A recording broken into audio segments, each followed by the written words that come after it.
Bonjour et bienvenue sur Spiritualité DN. Nous allons aujourd'hui explorer le phénomène fascinant et profondément transformateur des expériences de mort imminente, des moments vécus par des individus qui, après avoir été au seuil de la mort, ont vu leur esprit quitter leur corps.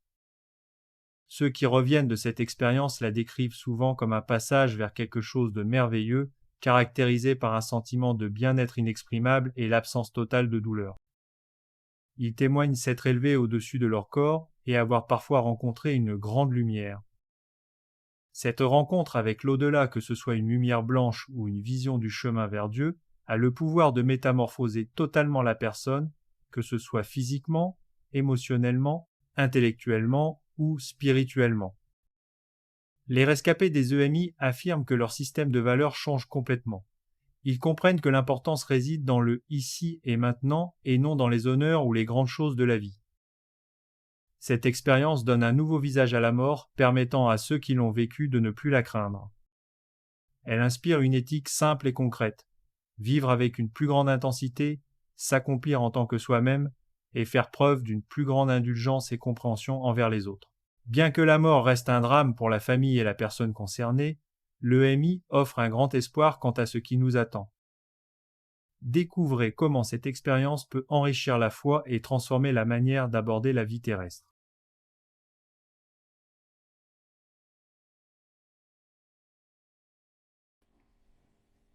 Bonjour, je m'appelle Isabelle de la paroisse de Greifswald. Il m'a été demandé, suite à des discussions, de parler de mon expérience de mort imminente. Donc voilà, aujourd'hui, humblement, je me présente à vous et je vais vous faire part tout simplement de ce qui m'est arrivé. J'avais 26 ans, je devais subir une intervention chirurgicale assez lourde. Et je suis donc rentrée au bloc opératoire où là, quelque chose m'a surprise. Une personne à côté de moi, une infirmière, prenait son casse-croûte dans le bloc opératoire. Et j'ai été surprise et même énervée. Et ma tension a commencé à monter. On me disait de me calmer, mais moi je savais que cet élément-là n'était pas normal au sein d'un bloc opératoire. J'avais malheureusement eu déjà d'autres expériences auparavant. Et donc l'anesthésiste a souhaité me calmer en m'expliquant qu'il allait tout simplement m'endormir un peu avant pour que ma tension redescende. Voilà. Donc je suis sortie du bloc opératoire. Je le sais, vous le comprendrez tout à l'heure. Quelques temps passés en réanimation, puis retour dans ma chambre. Et là, j'ai vécu quelque chose que aujourd'hui je peux expliquer, mais qu'à l'époque j'ai eu du mal à comprendre moi-même. Donc voilà, je vous explique, j'avais mon époux Patrick qui était d'un côté du lit, le médecin qui était de l'autre côté du lit, et moi, j'ai commencé à quitter mon corps, enfin mon esprit a quitté mon corps, je me suis élevée au-dessus du lit et je me suis vue allongée dans le lit, Patrick d'un côté, le médecin de l'autre. Et mon sentiment au moment où j'ai quitté ce corps, où mon esprit a quitté ce corps, ce fut un sentiment de grande joie, un bonheur inexprimable. Aucun mot ici-bas ne peut exprimer le sentiment de bonheur que j'ai vécu. À un moment, mon corps, je le raconte tel que je l'ai vécu, mon corps s'est battu pour ramener à lui mon esprit qui était donc au-dessus. Je me souviens, ça a vraiment été un combat de quelques secondes ou quelques minutes, je ne peux pas vous le dire, parce que le temps, à ce moment-là, on ne peut pas le compter. Et donc, suite à ce combat, mon esprit est redescendu dans mon corps. Et quelques instants après, j'ai refait le même voyage. Mon esprit a quitté mon corps et je me suis retrouvée à nouveau au-dessus. Et là, une grande lumière qui s'est montrée à moi. Voilà. Et à nouveau, ce sentiment de merveilleux de bien-être. Et à nouveau, j'ai revu mon corps, Patrick et le médecin de chaque côté. Et à nouveau, le combat. Mon corps, je sais que il s'est battu afin que l'esprit redescende à nouveau dans mon corps. Et c'est ce qui s'est passé pour la deuxième fois. Et j'ai réintégré mon corps, mon esprit a réintégré mon corps. Et pour moi, ça a été la fin de cette expérience de mort imminente que je dis aujourd'hui. Mais je vous avoue que quand j'ai fait cette expérience, je n'en ai parlé à personne, à Patrick. Donc mon époux, je lui ai parlé quelque temps après, en me disant il va me prendre pour une folle, voilà. Et ça s'est arrêté là. Et de nombreuses années, j'ai gardé ça en moi, jusqu'à un jour où je suis tombée sur une émission télévisée qui parlait justement des EMI. Ah, bien entendu, hein, j'ai été très touchée. Je me suis dit, celle-là, il faut pas que je la loupe, hein, cette émission. Il va falloir vraiment que je la regarde. Et je me suis rendu compte que je n'étais pas la seule à avoir vécu une expérience de mort imminente. Et je me suis dit, tiens, voilà. Et certains, dans ce documentaire, certains disaient, les médecins, certains disaient que quand on est dans un état, voilà, quand on a été anesthésié, quand on n'était pas bien, le corps produisait de l'adrénaline et qui pouvait nous donner comme ça des illusions de quitter son corps ou pas. Mais d'autres personnes, effectivement, ont décrit les mêmes choses que moi, c'est-à-dire qu'elles se sont vues dans le lit, elles ont vécu un bien-être, d'autres ont été un peu plus loin, ont été dans cette lumière blanche, d'autres ont vu des parents, mais moi non. Simplement, j'ai vu cette lumière blanche et ce bien-être. Et donc, je me suis dit, tiens, voilà, maintenant j'ai une explication et je vais pouvoir en parler autour de moi parce que c'était quelque chose qui m'habitait mais que dont je n'osais pas parler parce que je me suis dit on va me prendre pour une folle, tout simplement. Et puis aujourd'hui, oui, j'ai envie de vous partager ce témoignage, non pour vous dire que j'ai vécu quelque chose de particulier. Voilà, ça m'a été donné de le vivre, je n'ai rien recherché, j'ai vécu cela, mais je pense savoir pourquoi. Nous sommes tous appelés à vivre et à mourir, c'est notre vie, hein, voilà, on le sait, nous avons à vivre un passage un jour, et j'avais à l'époque 26 ans, 2 enfants. J'avais 2 enfants, une petite fille de 2 ans et un garçon qui en avait 5. Et je pense que si j'ai essayé de me raccrocher à la vie, c'est parce que j'étais aimée de mon époux et des enfants. Donc ça a été peut-être aussi quelque chose qui a joué dans le fait que je ne me suis pas laissée entraîner dans ce bien-être. Il y a pour moi une raison, j'ai vécu cette expérience. Elle m'a permis d'aborder la mort avec un autre visage. Je ne craignais plus la mort comme je pouvais la craindre sans doute auparavant. Bien entendu, la séparation, c'est quelque chose qui n'est pas facile ni d'un côté ni de l'autre, mais je savais où j'allais. J'ai la foi, j'ai toujours eu la foi.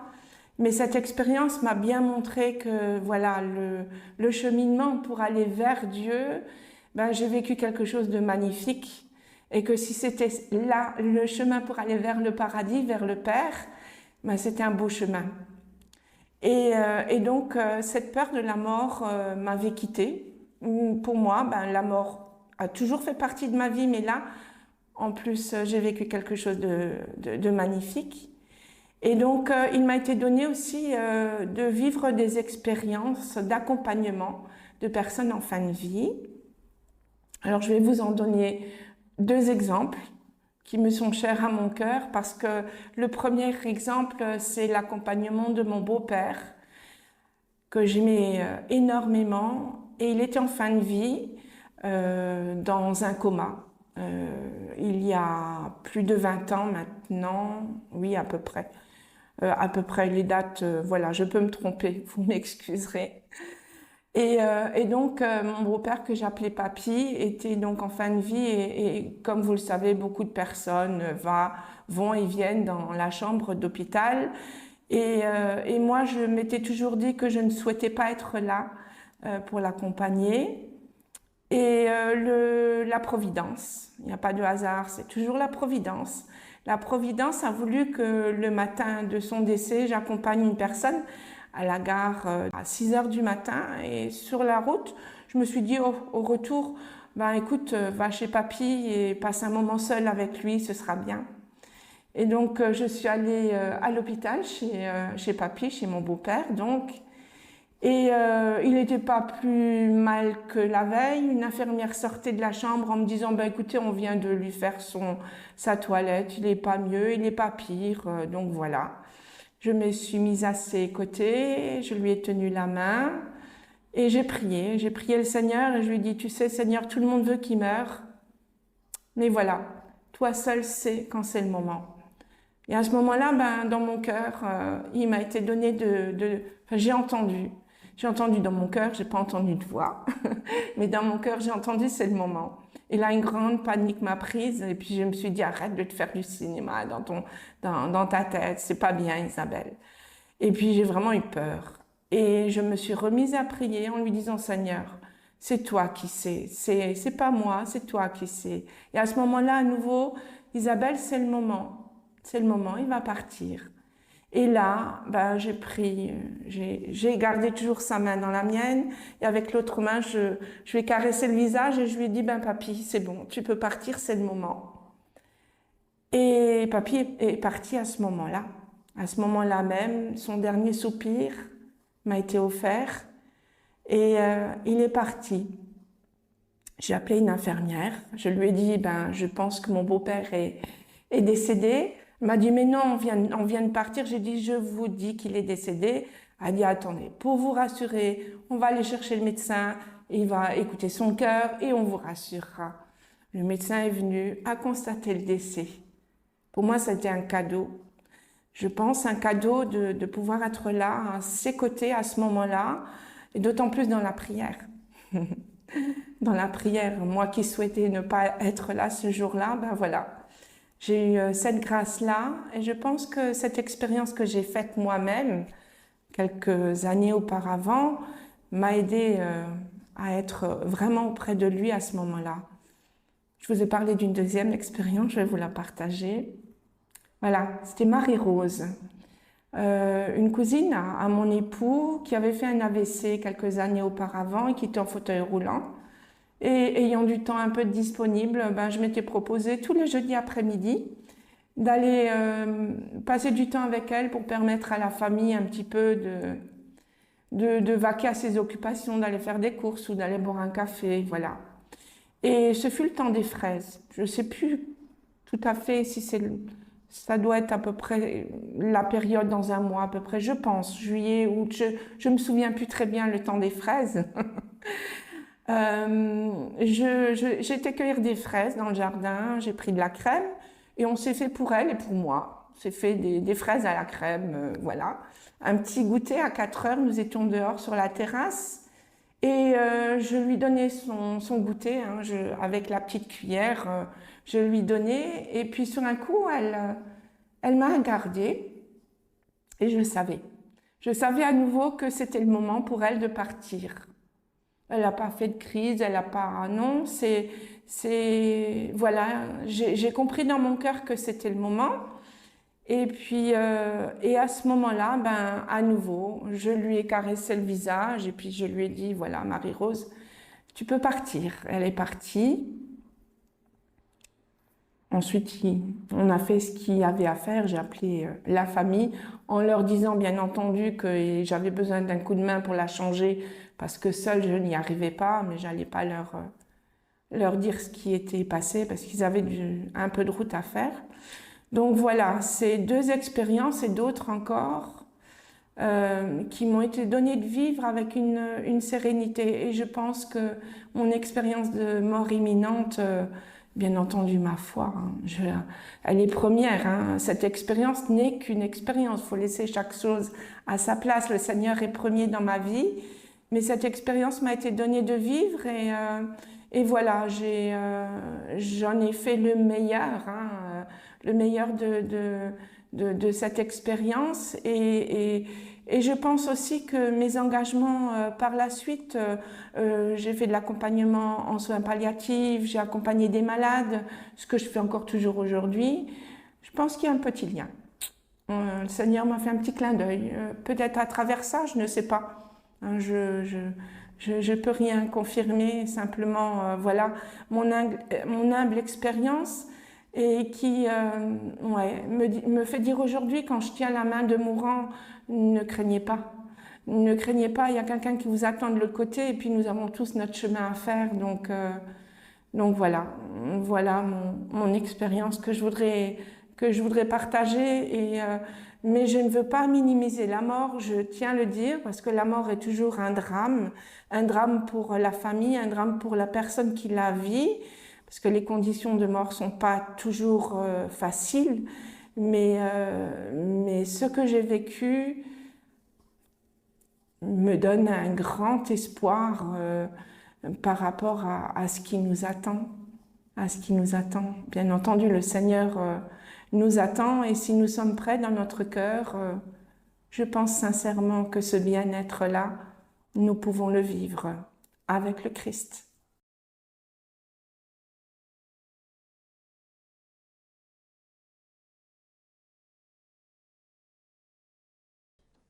J'ai été hospitalisé pour une grave maladie, une pancréatite aiguë.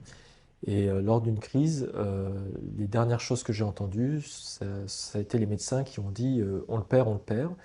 Et là, j'ai basculé dans une autre dimension. Alors c'est une maladie où la douleur est extrêmement forte et tout d'un coup, je n'ai plus senti du tout la douleur. Je me suis senti bien. Il y a eu un épisode extrêmement bref, mais pas très très marquant, où je me suis sorti de mon corps et j'étais retenu par un petit fil, une sorte de fil d'argent.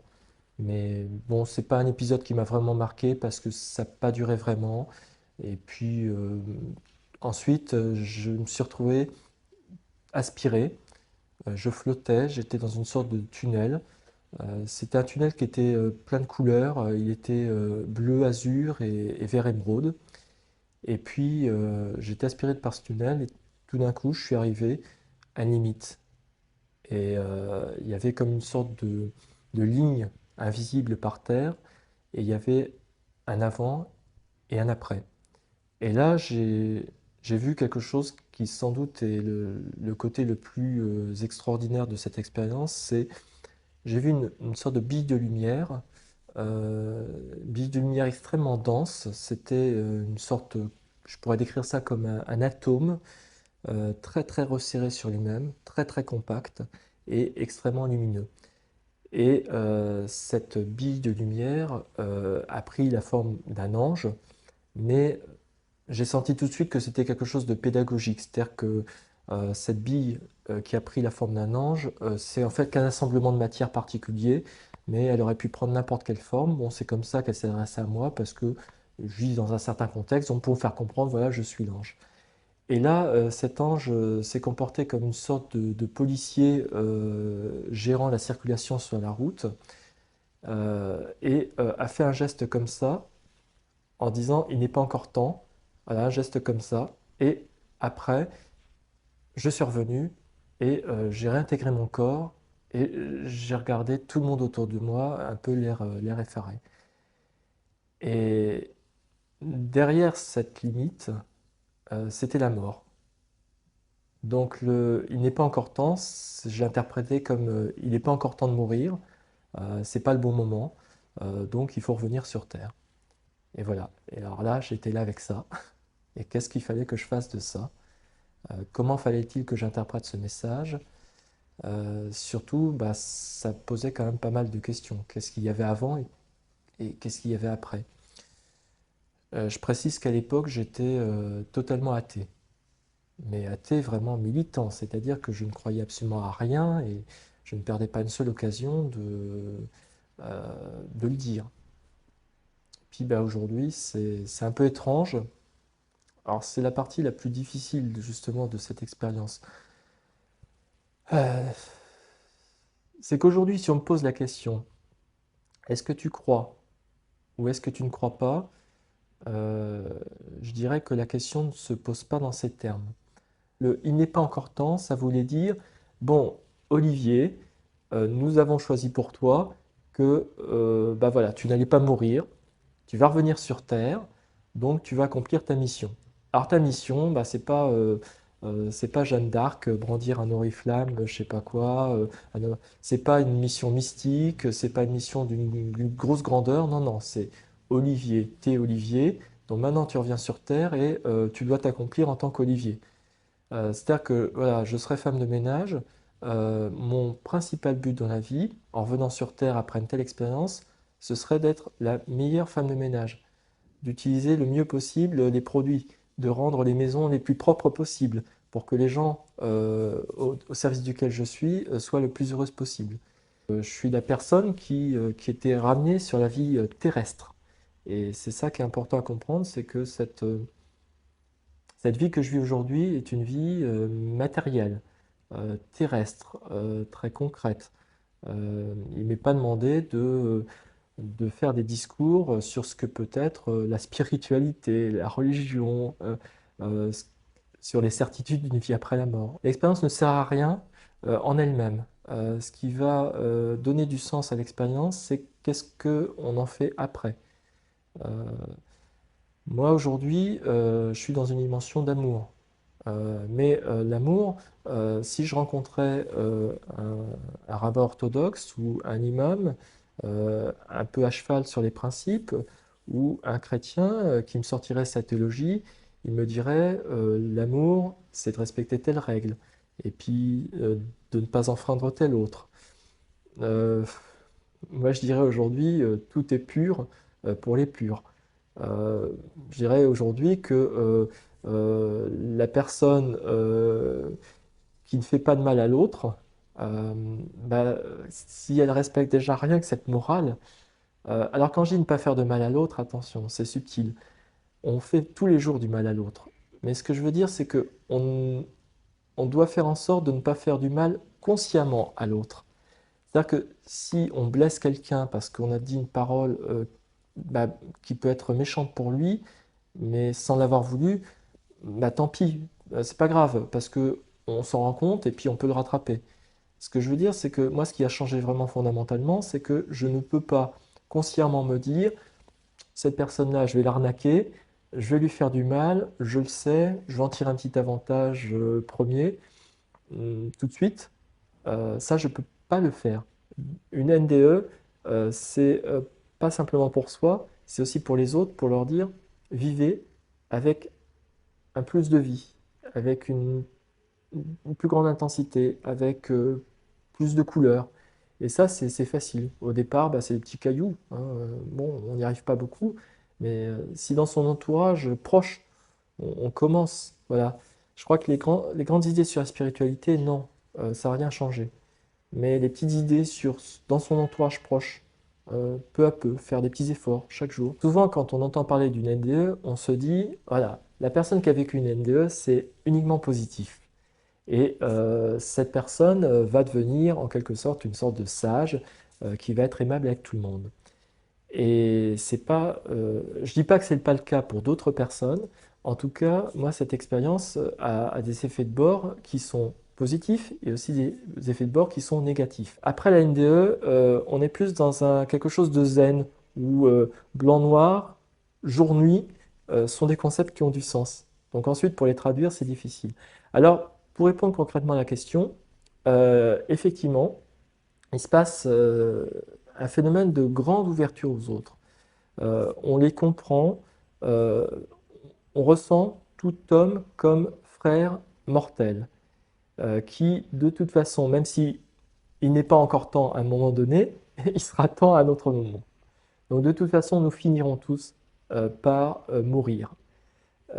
Ayant conscience de ça, nous avons conscience de l'urgence de la vie. Nous sommes embarqués dans un bateau où l'autre est comme nous, il ne fait pas nécessairement ce qu'il veut, il se débrouille comme il peut par rapport donc à la vie. Et donc cette ouverture, effectivement, il y a une plus grande indulgence, une plus grande compréhension de ce que peut vivre l'autre, un relativisme total des idées. Nous disons, voilà, nous reconnaissons que tu vois le monde dans une certaine couleur, moi je la vois dans une autre, mais nous ne cherchons plus à, à essayer de convaincre. Dites-moi dans les commentaires si vous avez vécu une expérience de mort imminente. Merci d'avoir regardé la vidéo. N'oubliez pas de vous abonner pour ne pas rater la prochaine vidéo, de liker et de partager avec vos amis.